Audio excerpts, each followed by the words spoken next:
Hello, dear friends. So, let me call out the elephant in the room. If you are one of my faithful sisters that listens every time an episode drops, every Tuesday, every Thursday, you noticed that it was a little quiet on Tuesday. And let me just keep it real here. It is summer. I have 4 kids at home, and I got very, very sick at the end of last week. And I didn't have episodes pre-recorded like a responsible podcaster. So here we are, just me, my mic, and my very real life. So thank you for loving me through it. I genuinely do mean that. So I'm very excited to be back today. I'm feeling much better, by the way. Thank you for asking.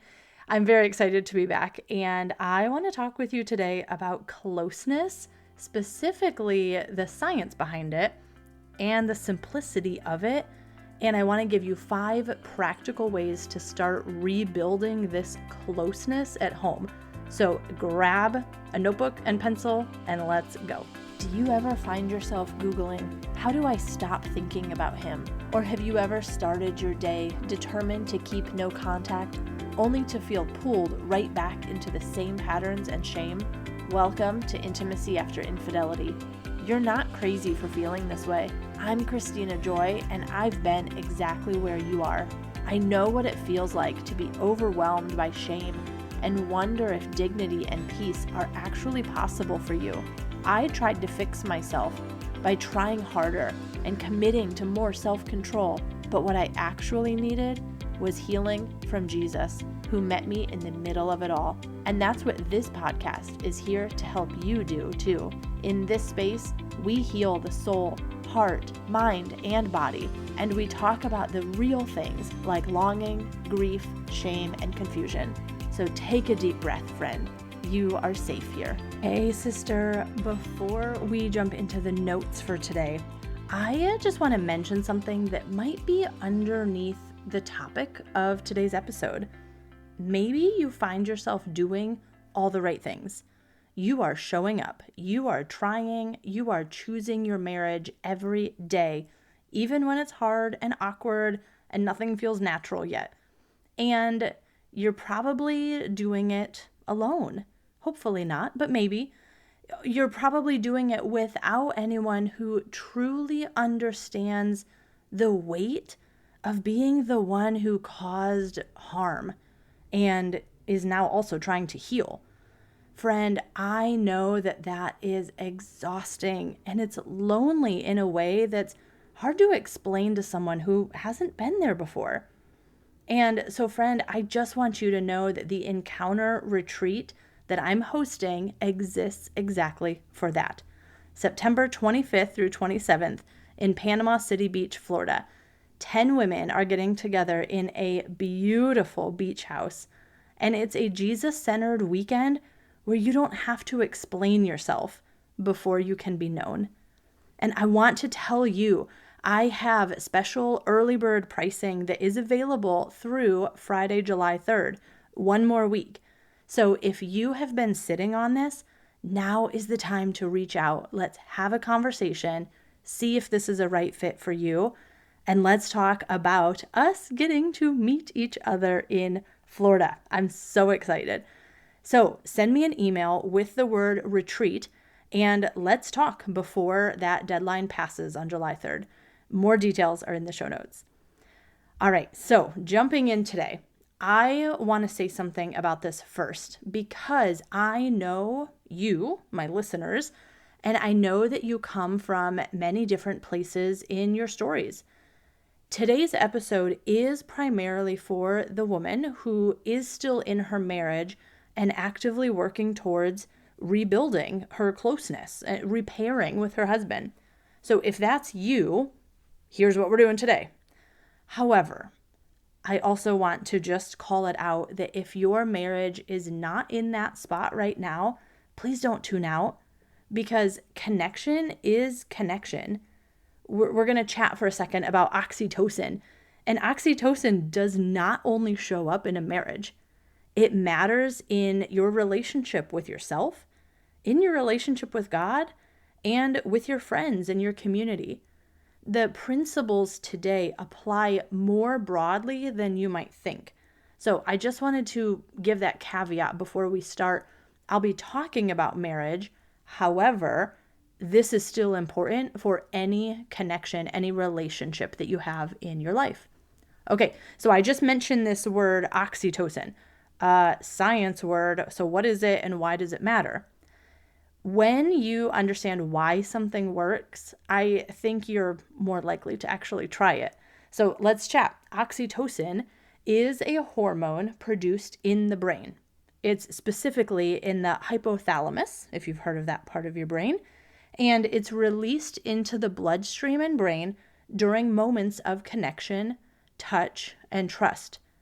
You have probably heard this before called the bonding hormone or the love hormone.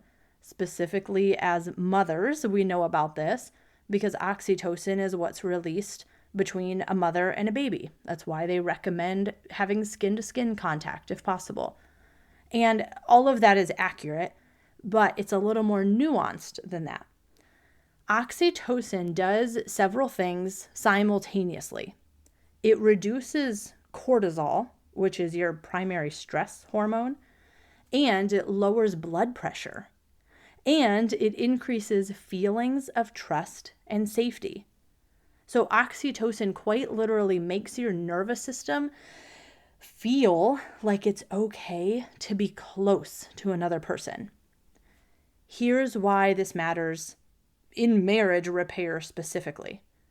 After betrayal on either side, the nervous system goes into a state of threat. Something is out to harm me. And trust is broken.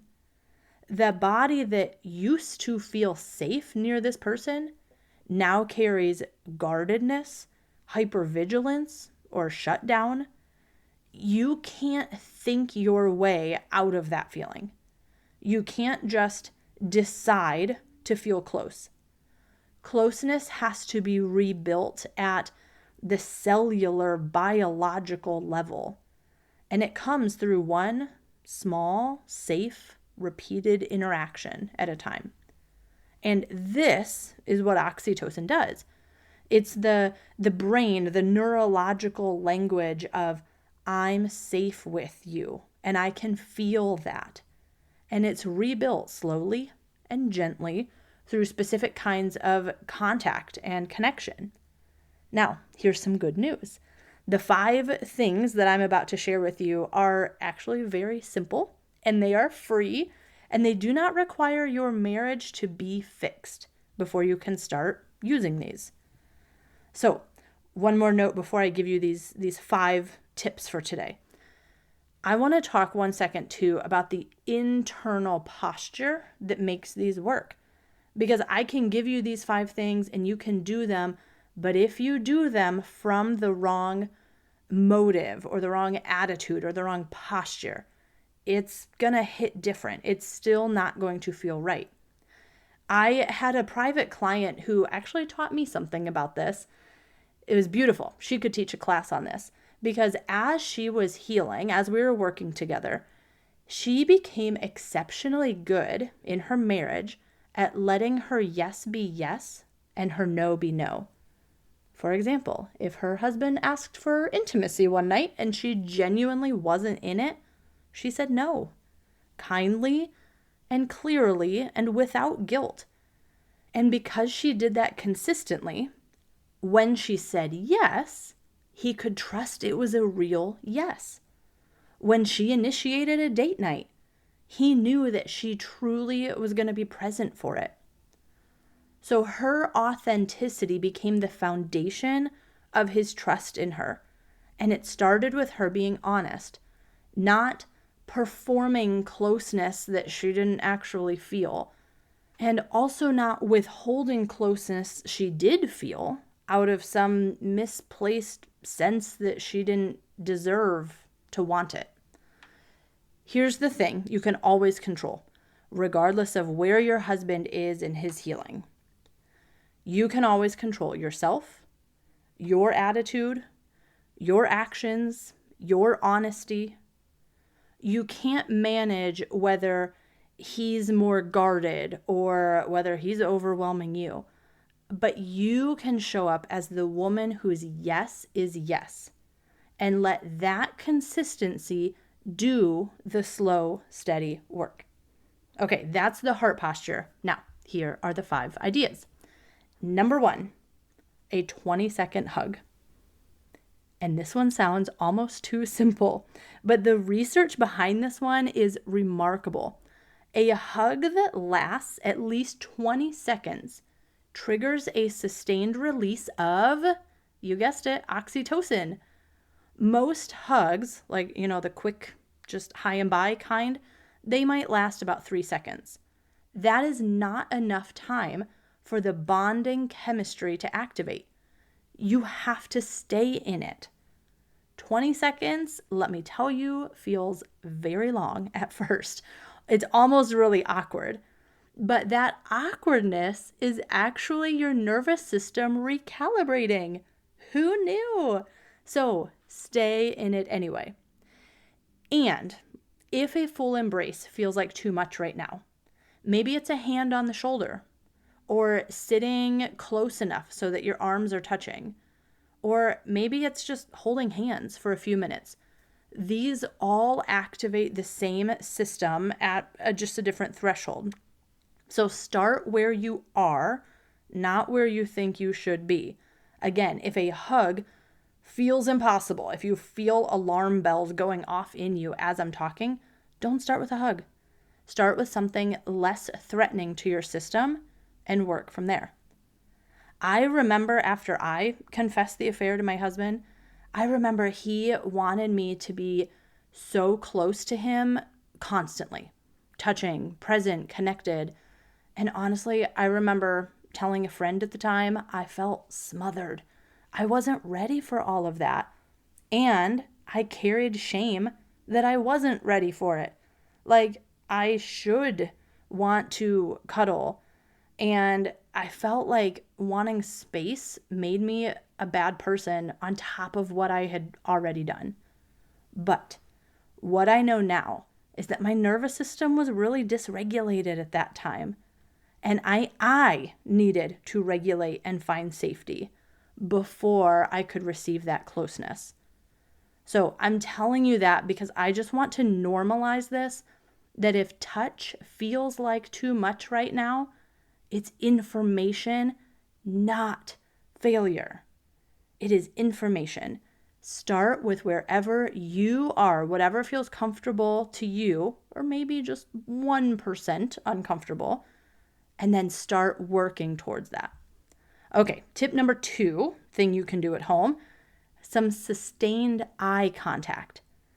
Did you know that eye contact is one of the most underestimated intimacy builders in marriage? So I'm going to pull a science card again. The vagus nerve. This is the primary nerve of your parasympathetic nervous system. It is directly activated by eye contact with a safe person. When you look into someone's eyes and their face is warm and open, your nervous system receives the signal, I'm safe. This person is not a threat. And I'm guessing that you know what I'm talking about, that after this conversation or after having this affair, eye contact can sometimes feel really vulnerable, maybe even painful. But if practiced gently and consistently, it can begin to rebuild this felt sense of safety between both of you. So try this next time you're having just a regular conversation, not a hard one. So just in a normal Tuesday afternoon conversation. Stay in eye contact just a second longer than feels natural to you. Don't look away. Let that connection hold for just one more second. I know it sounds small again, but for a dysregulated nervous system, it's enormous. So stay there. Okay, number 3, fancy word for this would be synchronized movement. And, this one surprised me when I first learned about it, but again, there is research behind this. when two people move their bodies kind of in rhythm together. Think like walking at the same pace, or cooking side by side, or even rocking chairs on a porch. Oxytocin releases and the nervous systems begin to co-regulate. The synchrony itself creates bonding. So you don't even have to be touching each other here. You're just doing the same thing at the same time. This is why taking a walk together can shift the energy of a hard conversation. You're not just changing your environment, you're literally synchronizing your bodies, which makes your nervous systems more open to each other. You're not just regulating yourself, you're doing it together. So for the woman whose marriage feels maybe a little stiff or awkward right now, like maybe touch feels really uncomfortable, even eye contact is questionable, suggest a walk. Not to talk about hard things, just to move together. Let your bodies do some of the work that your words aren't ready for yet. All right, number 4, slow, direct, verbal affirmations. Now, I don't mean just a quick love you on your way out the door. Something a little slower, more specific, more intentional. Something like, I noticed you did that, thank you. Or, hey, I was thinking about you today. Or just a, hey, I'm glad you're here. Oxytocin is released when we feel genuinely seen and appreciated by someone we are in relationship with. Now, the key word here, genuinely. Like I mentioned earlier, this is not about performance and pressuring your way through this. This is not strategic affirmations designed to get something. Because I know I've been there. Well, if I say this at this time, then this might be the outcome. No, it's not strategic.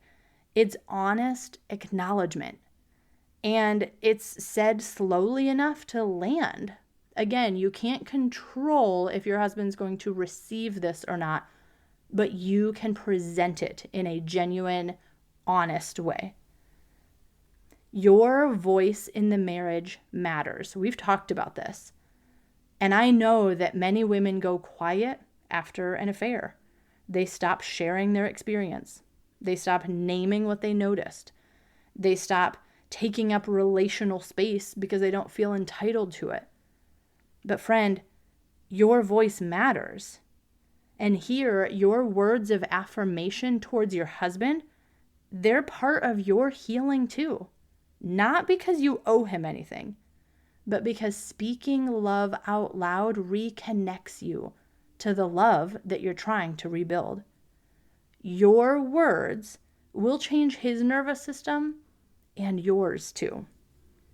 All right, and number 5, one that's a little lighter here, is shared laughter and play. This one, I know it gets skipped most often in hard seasons. And it's also the one that can shift the atmosphere of a marriage faster than almost anything else.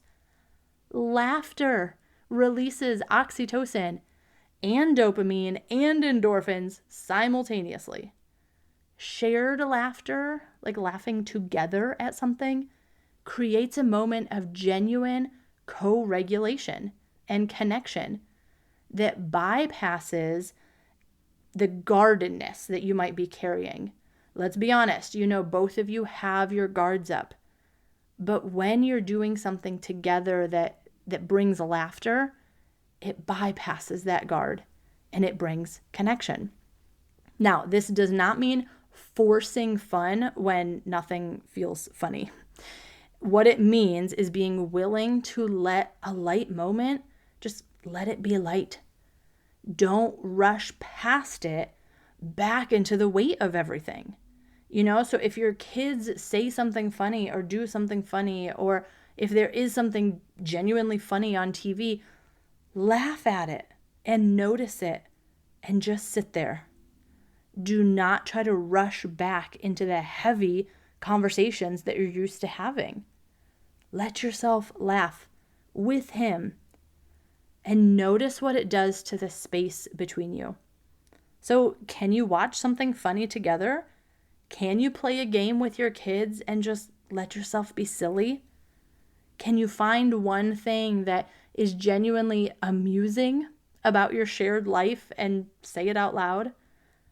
Joy is not a betrayal of the seriousness of your healing. Joy does not negate the weight of what you're walking through, but joy is part of how you rebuild. So can you hold both the sacred and the joy? So those are your 5 things. None of them require a breakthrough conversation or a perfect moment or both of you being fully healed before you start. A 20-second hug, maintaining eye contact, a walk together, a specific word of affirmation, and a shared laugh. These are some of the building blocks of oxytocin. And oxytocin is the building block of felt safety. And felt safety is the building block of closeness and feeling safe and close and intimate in your marriage again. Friend, you do not have to fake intimacy. Just create the conditions for it, one small moment at a time. So, I would love to hear what is one of your 5 things this week. Just one. Do not email me and tell me that you did all 5 because you expect a gold star. If you do all 5, that's amazing, and I will celebrate with you and I will cheer you on. But just one gets you the gold star. Not because you have to, and not because you're performing, but because you are a woman who chooses this. And when you choose this, it is one more grain of rice on the healing side of your scale. Friend, I know you can do it. And if you need some more creative options, if you need some courage, please email me and I would love to connect with you so you can borrow some of mine. God, I pray for my sister. Would you meet her in this awkward in-between moment of rebuilding? God, would you make the small things feel possible? Help her find the courage that she needs to do one of these things to rebuild closeness in her marriage this week. And let every grain of closeness that she creates be a seed of something beautiful. We love you, Father.